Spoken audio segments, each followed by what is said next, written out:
ओम।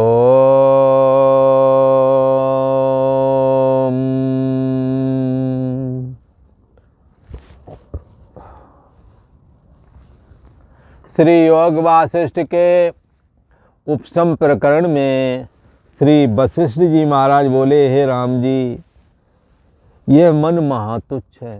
अरे, जिस मन के द्वारा सारा कुछ काम सिद्ध होता है, उसके लिए श्री वशिष्ठ जी महाराज कहते हैं ये मन महातुच्छ है। बोले क्यों?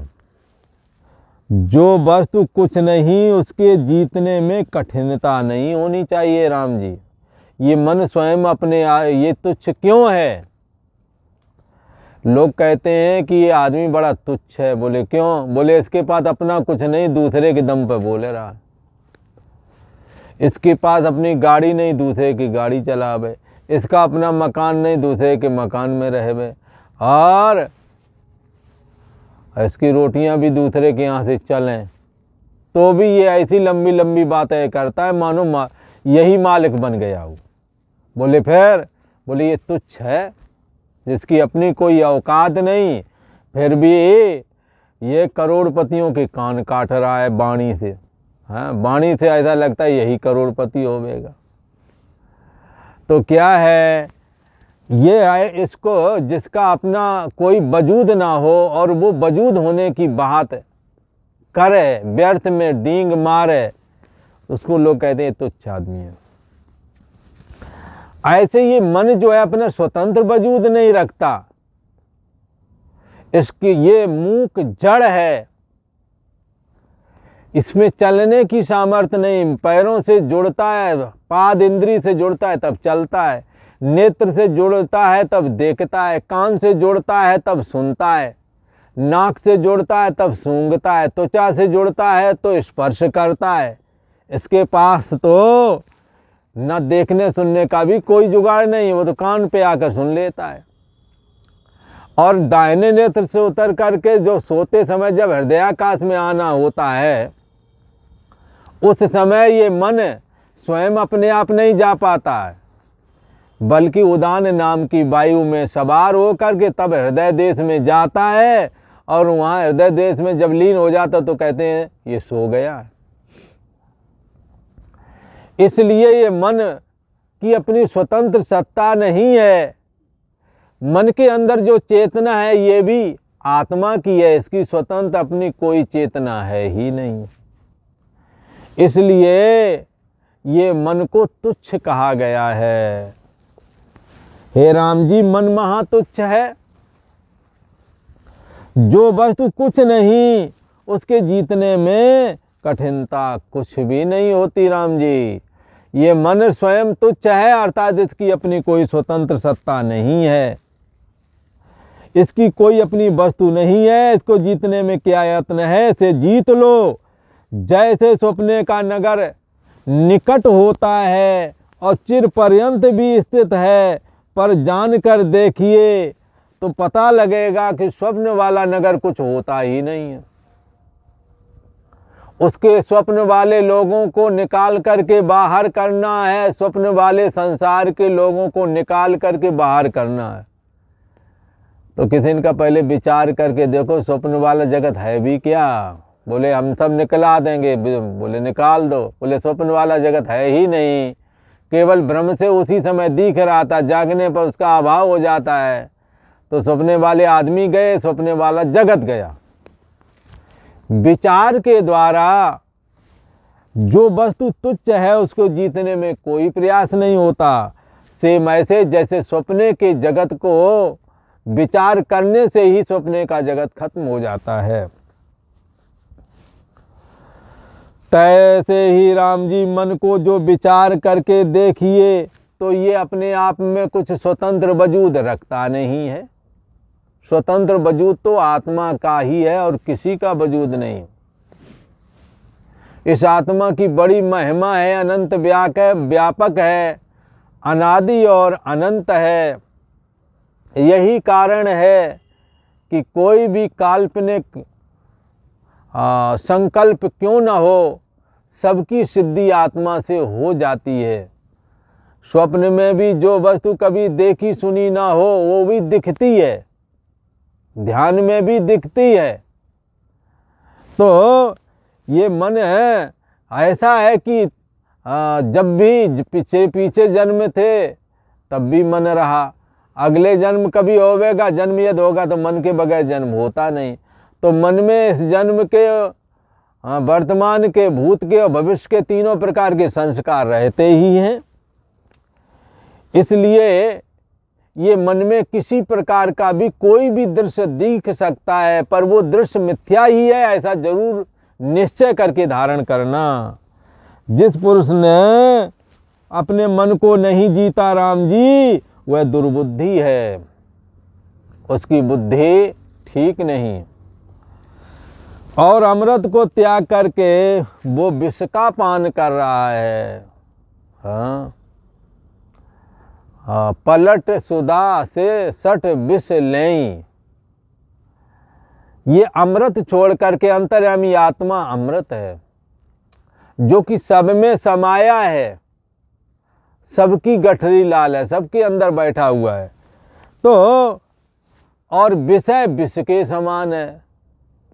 मुक्ति जो तू चाहता, परमात्मा में लीन होना जो तू चाहता, मन को अमन बनाना यदि तू चाहता, तो विष सम विषय तज तात रे, विष के समान विषयों को छोड़ना पड़ेगा।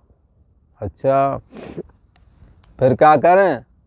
विष सम विषय तज तात रे, आर्जो क्षमा संतोष समदम, पी सुधा दिन रात रे। हाँ, आर्जो क्षमा संतोष समदम, समदम, मन विषयों में न जाए, इंद्रियां भी विषयों में ना जाए। आर्जव क्षमा, सरलता होना चाहिए जीवन में, क्षमा धारण करना चाहिए। पी सुधा दिन रात रे, इसी को दिन रात धारण करो, क्षमा भाव। हाँ, और मन और इंद्रियों का निग्रह, जीवन में सरलता भाव रखना। पी सुधा दिन रात रे। हाँ, यही अमृत पियो कि किसी से राग नहीं, किसी से दोस्ती नहीं। क्यों ऐसा करें? मन और इंद्रियों को विषयों में न जाने दें और निश्चिंत होकर के स्थित रहें। क्यों? संसार जलती आग है, इसलिए ये करो क्योंकि संसार एक जलती हुई आग है। इस आग से झट भाग कर आशांत शीतल देश में, आत्मा रूपी शीतल देश में आ जाओ। हो जा अजर, हो जा अमर, अजर अमर हो जाओ, क्योंकि आत्मा अजर अमर है।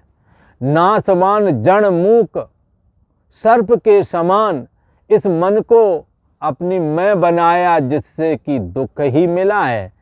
इस मन से हट जावे, इस मन से असंग हो जावे। हाँ, और मन से असंग हो करके विषयों को, जब मन से असंग हो जाएंगे तो मन के विषय भी नष्ट हो जाएंगे। जिस पुरुष ने अपने मन को नहीं जीता, श्री वशिष्ठ जी महाराज कहते हैं वह दुर्बुद्धि है, उसकी बुद्धि ठीक नहीं है। अमृत को त्याग करके विषपान करता है। हाँ, विष सम विषय तज तात रे, आर्जो क्षमा संतोष समदम, पी सुधा दिन रात रे, क्षण संसार जलती आग है। इस आग से झट भाग कर आशांत शीतल देश में हो जा अजर, हो जा अमर। अजर माने अजर अमर, कभी भी ना मरना, कभी भी बुढ़ापा ना आना। अंतर्यामी आत्मा कभी बुढ़ापा आता ही नहीं है। हाँ, अजर है, बुढ़ापा रहित। हाँ, हो जा अजर, हो जा अमर। अमन नहीं, मर माने मरना, जिसकी मृत्यु कभी नहीं होती है, ऐसा तत्व आत्मा है। और बुढ़ापे से रहित आत्मा है और सदा रहने वाला आत्मा है, अमर स्वरूप है। इसलिए मन को बस में अवश्य करना चाहिए। तो जो ज्ञानी है वह सदा आत्मा की ओर देखता है, विषयों की ओर नहीं, आत्मा की ओर देखता है। जैसे दर्पण तुमों ने देखा, और दर्पण में तुम्हारे प्रतिबिंब तुम्हारा मुख दिख रहा है, तो दिख रहा है, ये किस बात का सबूत है? ये बात इंगित करता है कि दर्पण वाला चेहरा आप देख रहे तो आपकी आंखें हैं। दर्पण वाला चेहरा इस बात का सबूत पेश करता है कि आपकी आंखें हैं। आंखें ना हो तो कैसे देखोगे? ऐसे ही जो ज्ञान, जो दर्पण देखा तो निश्चय किसका किया? आँखों का। और आँखें कम देखती हैं, ज़्यादा देखती हैं, तो ये बात किसने जानी? हमारी आँखें अब उतनी वाली दृष्टि नहीं रही। पहले बगैर चश्मे के पढ़ लेते हैं, अब बगैर चश्मे के नहीं पढ़ पाते। ये बात कौन जान रहा है? मन जान रहा है, हैं? तो इंद्रियों से भी पहले मन है। तो इंद्रियों को जो जानता है उसको कहते हैं मन, और मन को भी जो जानता है उसको कहते हैं बुद्धि। बुद्धि को भी जो जानता है उसे आत्मा कहते हैं। पर आत्मा को देखें कैसे? क्योंकि आत्मा अंतर में है और इंद्रियां बाहर की ओर है। देखें कैसे? जैसे बाहर दर्पण को देखा, निश्चय किया आँखों का, ऐसे ही सोने जागने वाली चेतना कहती है कि मैं सब कुछ जान रहा हूँ, और सो गई तो मैंने कुछ ना जाना। कुछ ना जानना और सब कुछ जानना, ये दोनों बातें तुम्हारी आत्मा के द्वारा, साक्षी चेतना के द्वारा जानी गई। जब जानी गई तो ये बात क्लियर हो गई कि बाहर मन की चेष्टा जानी गई, तो मन की चेष्टा तभी जानी जा सकेगी जब कोई यहाँ आए। जैसे आगे सामने दो लोग आपस में बहस कर रहे हैं या झगड़ा कर रहे हैं, तो कोई देखने वाला होगा, तभी तो बात, तभी तो कहेगा कि भाई ऐसा ऐसा हो रहा था। पर यहाँ पर क्या है? शरीर मन इंद्रिय आदि की चेष्टाएं जो हो रही हैं उसको आत्मा देख रहा है। आत्मा में मैं बुद्धि ज्ञानी बनाए हुए है, इसलिए आत्मा की ओर देखना, देखेगा तो अहम अस्मि को पर निश्चय करेगा आत्मा का। हाँ, तो इसलिए साक्षी साधना करने वाले मैं हूँ को जान रहे होते हैं, और जान करके क्या निश्चय कर रहे होते हैं कि इसका जानने वाला को देवा, कौन सा देव है जो मैं हूँ को भी जान रहा है। अभी मैं हूँ है, और कुछ समय के बाद वह मैं हूँ गायब हो जाएगी। तो है अभी इस समय और गायब होने के समय, दोनों समय में कौन है जो जान रहा है? सा आत्मा, यही आत्मा है।